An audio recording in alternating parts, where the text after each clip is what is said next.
后来过来这件是有阳高架道路往平面交车路的所在，昨有民众翕到这款的画面，有一台游览车突然间偏倒边，去弄到中央分界岛，场面是惊险万分。民众讲，这台游览车沿路是偏来偏去，伊怀疑司机疲劳驾驶。游览车公司是来驳回讲，这司机并无疲劳驾驶，是因为风真透，加上正边的货车挖过来。 才会发生事故，加在现场无人伤亡。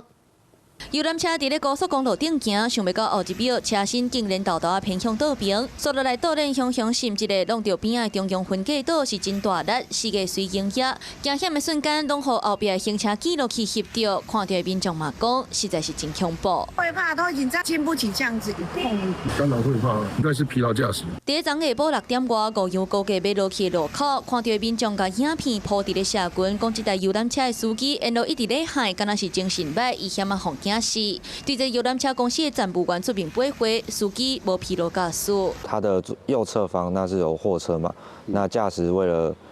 闪避货车，所以他有做出一个及时反应。左边的高速公路上面有一点路面差，所以会造成影片上这样子的摇晃。驾驶有做出及时反应，所以是并没有造成车上乘客受伤。之后续也都有经理再来做我们加强我们这方面的员工训练。我们不能够排除右边的是不是右边的风吹过来，让这台货柜车往左边靠。那我们会很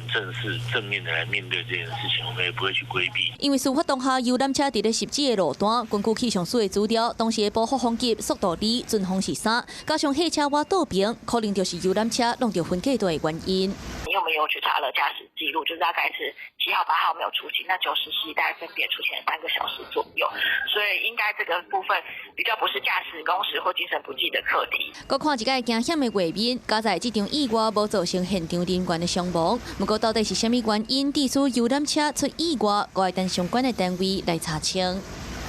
Hello， 大家好，我是林依文。想要抢先掌握最及时的新闻资讯吗？赶快订阅、按赞、开启小铃铛，锁定华视新闻的 YouTube 频道。